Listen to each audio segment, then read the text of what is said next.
Boma na-ege ntị, anyị na-ekene unu ọzọ n'ụbọchị nke taa. Isi unu ụtụtụ ọma, asịkwu nke echiri ya zelu.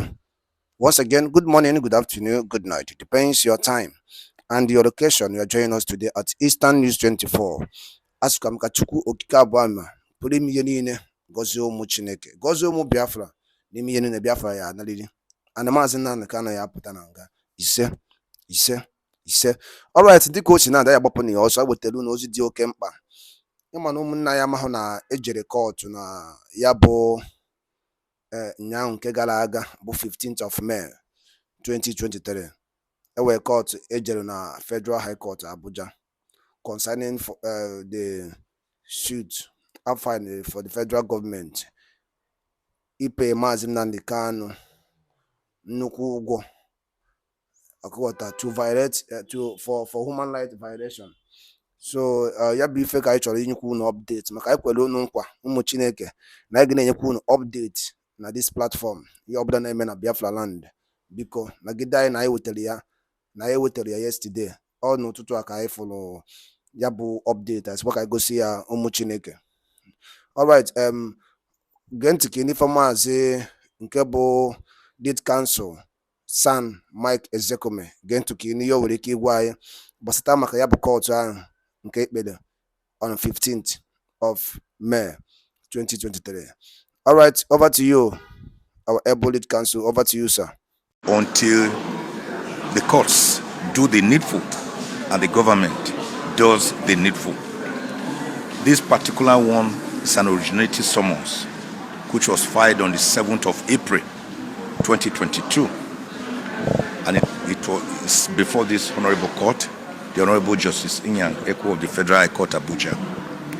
Essentially, we are asking for determination of certain questions, whether the extraordinary rendition by force, after torture, after blindfolding, after being chained, after being put in an isolated solitary confinement of Nnamdi Kanu from Kenya, where he had voluntarily entered as a British citizen on the 19th of June 2021, and then forcibly renditioned back to Nigeria on the 27th of June 2021, whether it occurs with local and international laws, and whether it occurs with Section 15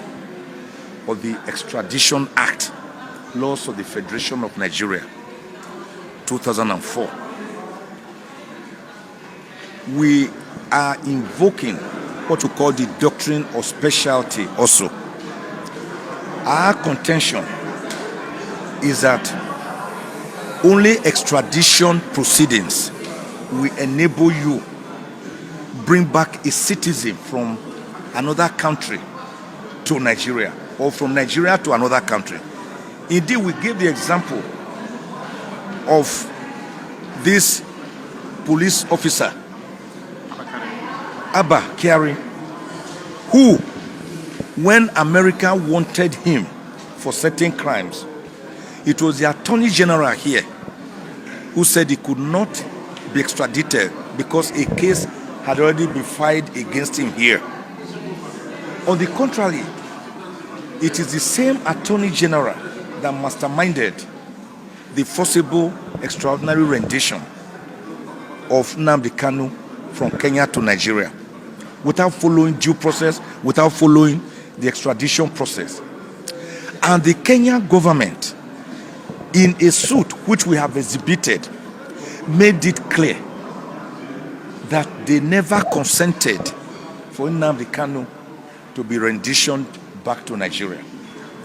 We have also attached a document which is a foreword written by the Attorney General to a book where he strenuously and stringently condemned forcible extraordinary rendition as being illegal and unconstitutional and against all known norms of local and international laws. We have attached that document.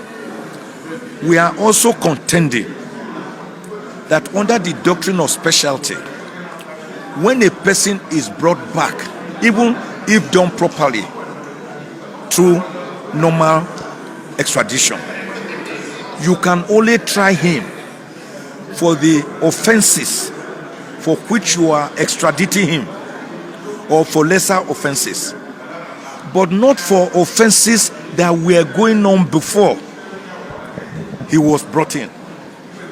And from all evidence before the court, the only charge that was before the court, before the extraordinary rendition, were only 5 counts, and none of them bordered on terrorism at all.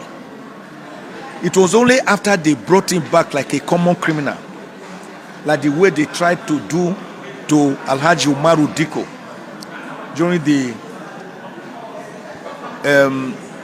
during the time of Buhari, after he overthrew President Shehu Shagari, and the man was drugged and put in a crate before eagle-eyed British police officers discovered him in a crate, drugged. That one was unsuccessful. Even then, some people were convicted for that inhuman and degrading act. So, ironically, it is under the same Buhari, this time as a civilian democratic president, that we are also seeing this happening. So, it was after he was brought back, Nnamdi Kanu was brought back, that they amended the 5-count charge, first to 7-count charge in January last year, and then again to 15 counts. Don't forget that this government that said they were ready to prosecute Nnamdi Kanu, whether for acts of terrorism or non-terrorism, have amended their charge 7 times, 7 whopping times. One of the reasons I'm going to crusade seriously from now onwards for the amendment of the Administration of Criminal Justice Act, ACJA. You cannot say a prosecution can continue forever to amend the charges. You are supposed to have investigated the case thoroughly, and you are sure-footed that a person has committed a crime before charging him to court. Why should ACJA give an open-ended permission to the prosecution to continue to amend? At times they even amend to accord with evidence already laid. That is not good for the defendant. That is not a good law. I'm going to crusade for an amendment of that portion of the Administration of Criminal Justice Act of 2015. Now, after they now amended to 15, we came to the Federal High Court here before Justice Binta Nyako, who struck out 8 of the 15 counts. The remaining 7 counts, we were not satisfied. We took them to the Court of Appeal. That is why I told you that the case is a recurring decimal. We won at the Court of Appeal again. The remaining 7 counts were struck out by the Court of Appeal. More importantly, the Court of Appeal made an order that Nnamdi Kanu was discharged. In other words, having now been discharged of the remaining 7 counts plus the other 8 counts, it means that Nnamdi Kanu became a free man, as free as the air. Not only that, the Court of Appeal made a very, very historic and prodigious pronouncement. They said Nnamdi Kanu should never again be arraigned in any court of law in Nigeria on any of the existing counts which had now been finally dismissed, and that more importantly, he should never again be detained. In other words, from 13th of October 2022, when the Court of Appeal delivered that judgment, Nnamdi Kanu became a free man. But the federal government surprisingly went to the same Court of Appeal before another panel to obtain an order for stay of execution. So we are having a sorry situation a very, very pathetic situation where the federal government of Nigeria, a whole federal government of Nigeria, went to court to get an order for stay of execution of the liberty of its own citizen. Because that is in effect what the order meant. Compare with America, for example, from where we borrow our presidentialism. America will go to a country. They will go and take out their citizen, even if kept in a cell, a solitary confinement, because they believe in the humanity of their citizens. But here is a federal government dehumanizing its own citizen, committing act of terrorism against its own citizen. Against its own citizen. That's what the federal government has been doing. Now, they then appealed to the Supreme Court since 18th of October 2022. After the appeal, they started stalling. They will make sure the matter did not go on. They will file processes, they will not serve us. Of course, the matter again came up just last week. And the Supreme Court, being very busy with all these time-bound election petition and pre-election matters, graciously gave us the 14th of September this year to come and take the main appeal. I believe that God will do the needful. So the case here, therefore, is predicated, because we filed this case even before the Court of Appeal judgment. This case was filed 7th of April 2022. The Court of Appeal judgment was 13th of October 2022. All the prayers we are asking for in this particular case have already been answered by the Court of Appeal in its judgment positively in our favor. So it means that by the grace of God, the 50 billion naira damages from the federal government for the brutal treatment of Nnamdi Kanu and its extraordinary rendition, and the 100 million naira we are claiming as cost for the suit are good to go by the grace of God. So this case has been adjourned now to the 7th of July for us to have an argument. Sorry? 11th of July. 11th of July. For us to have a bite and possibly have a judgment by the grace of God. So Nnamdi Kanu's case, until the federal government allows Nnamdi Kanu to go, until the federal government frees Nnamdi Kanu, his case will continue to be like a whitlow on your index finger that gives you sleepless night. His case will continue to be like the hunchback. The hunchback person is always carrying a luggage. Whether you are lying down, you are lying on a luggage. If you are lying face down, you are carrying the luggage on your head. It is a matter that will not go away until Nnamdi Kanu is released. I want to refer the federal government to Exodus 8:19 and see what happened to Pharaoh when Moses told him, "Let my people go." Continuously, "Let my people go." And Pharaoh will not allow them to go.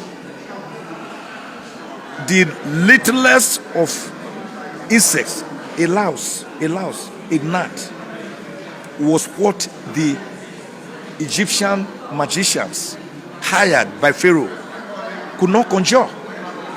And so when the magicians saw what was happening, they went to Pharaoh and said, "This matter is beyond us. This is actually the art of God. So let these people go." But what happened? Pharaoh's ears were deadened or deafened, just as the ears of the federal government appear to have been deafened in this case. And we all saw the consequences for Pharaoh, how they were drowned in the Red Sea that was parted, and how it was covered for the Israelites to pass through.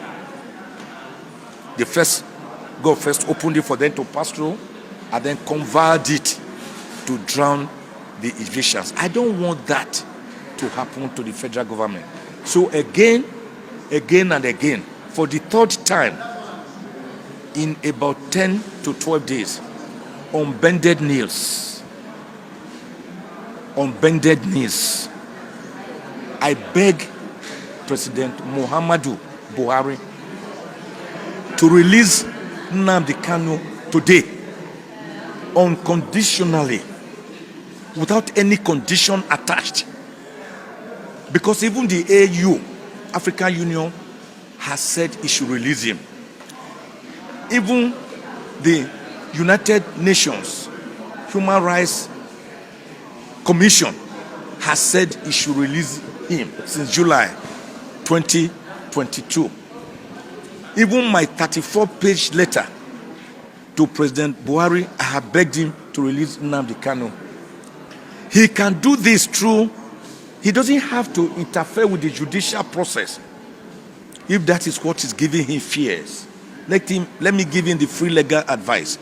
He can do this through the Attorney General of the Federation, who will use Section 174 of the Constitution to enter a nolle prosequi, which is a discontinuance, a termination of the entire phony charges that have been dismissed by both the Federal High Court and the Court of Appeal. So as I speak to you today, Nnamdi Kanu is being held unconstitutionally, illegally, unconscionably, arbitrarily, by brute force, without any order of court.